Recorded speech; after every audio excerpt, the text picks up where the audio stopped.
couple others do. Right now from CBS Sports, the guru himself, the one, the only, the fantastic, the sexy, the sultry, the all that stuff. Dave Richard. Hey, good morning, Dave. If I went to Joanne's barber shop on Fair Oaks Boulevard and asked to get my beard trim, would they give me a Carmichael shave? It's just, it's a way to start a Friday. That's how you get into the weekend. Yes. Yeah, as a matter of fact, $8.99 and a manicure. Wow. Yeah. That's a hell of a deal. That's a hell of a deal. Can I ask you something? Because did you actually Google to see if there's a Joanne's barber shop on Fair Oaks? Because that sounds like that's accurate. Yes.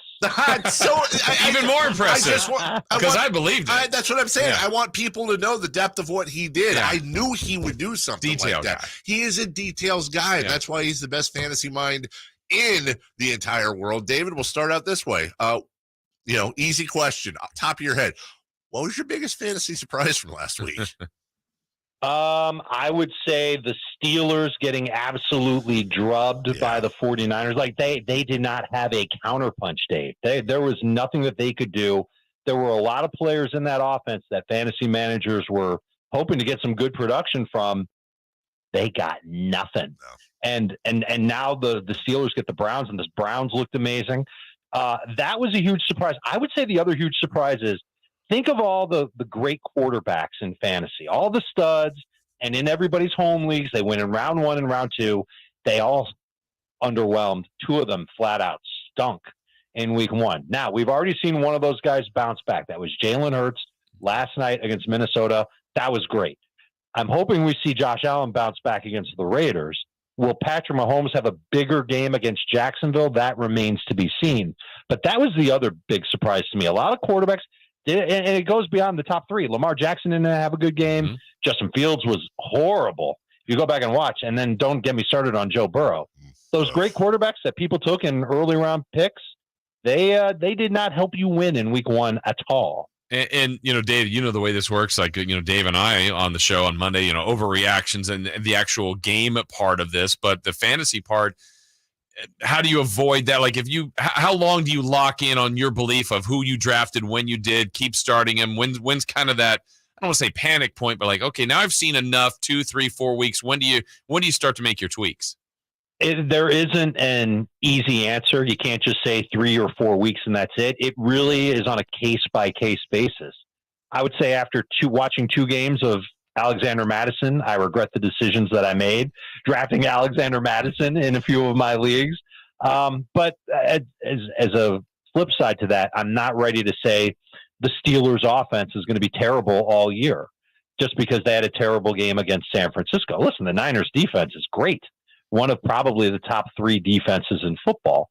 And so, of course, the Steelers with their young quarterback maybe weren't as prepared as they could have been. Maybe there's issues with their offensive coordinator that have been simmering for a while now that they need to really address and make changes as they move forward. It's really a case-by-case thing. And once you see a player just look bad and you lose that confidence in the player, you forget it and you say, all right, this is it, it's over. But on the flip side, you'll see a player do great, and you'll go, wow, I never in a million years would have thought that Puka Nacua would pull off a Cooper Kupp impersonation. And now you watch him play, and you watch film, and you go, I could see him doing this for the rest of the year. Or DeAndre Swift getting more work than any Eagles running back has gotten on a snap basis. Yeah. Since Miles Sanders. It's the second most snaps a running back has played under Nick Sirianni in Philly. So I wonder, does that mean they're going to ride him more?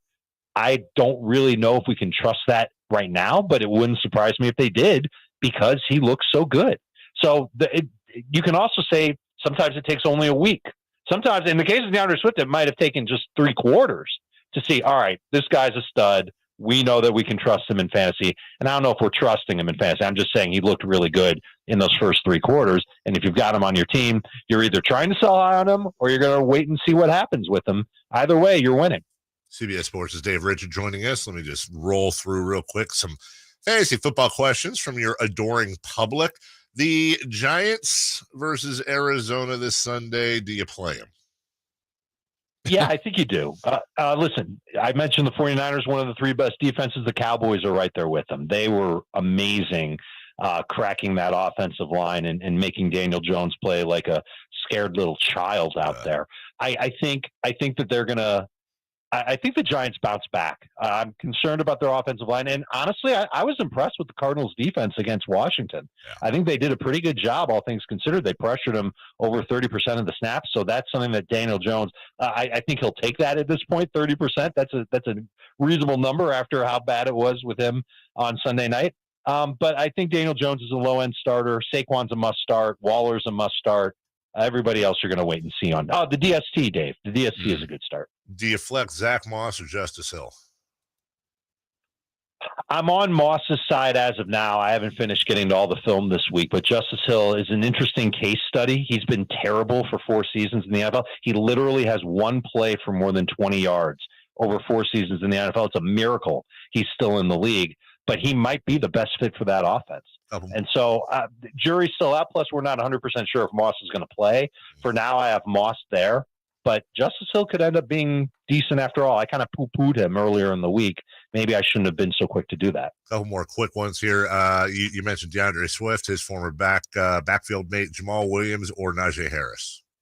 I'll take Williams. I like the opportunity that he should have against Carolina and a run defense that really struggled. That's a rankings change you'll see by the end of the day. Got to pick 2 here: Jahmyr Gibbs, Rashad White, or Breece Hall. And give me a little cherry on top with Breece Hall. Just how you saw him last week, and I'm actually I'm sorry, Dave. I didn't mean to cut you off. No, go ahead. Excited to talk about him. Yeah, I'm sitting Breece Hall, and it doesn't have as much to do with what you saw last week as it does the work that he'll get. I know that Zach Wilson's under center.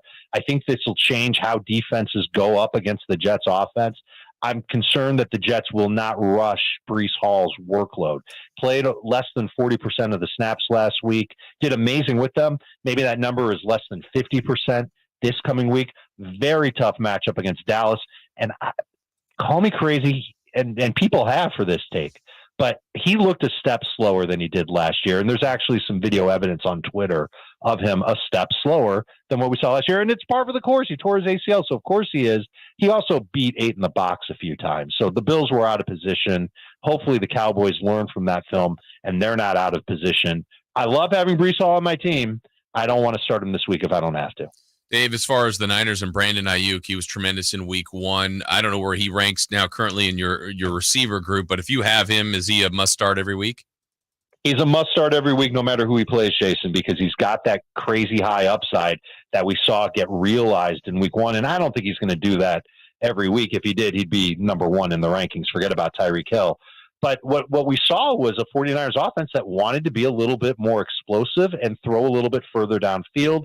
Purdy threw just a little bit further downfield than I remember him seeing when he was a rookie. He seems a little more comfortable in the offense.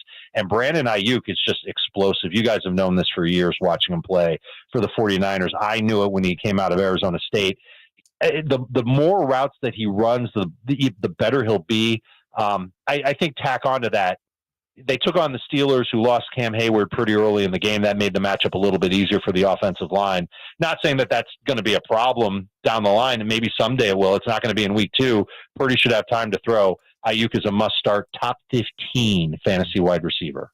A lot of people, as we wrap up here, a lot of people with the injury in Baltimore. You go to grab someone. Gus Edwards, popular pickup this week. What is your outlook on him? Could he be a long-term contributor for fantasy football, guys? We've seen it before, and so that makes fantasy managers happy to go after him. And I started the week thinking, Gus Edwards could be that guy. But I continue to think about what I saw from the Ravens offense in week 1, and I don't even think I saw much of what they'll be this year, but it's a get the ball out quick and use speed type of offense. And that really doesn't fit what Gus Edwards does. So they might limit Gus to being a short yardage goal line guy, which he wasn't last week. It was actually the little man, Justice Hill, who was getting those short yardage goal, and he did great with them. So he might keep them. Ultimately, I expect it to be a hodgepodge of underwhelming running backs. So it'll be some Gus, might be a little bit more of Justice Hill.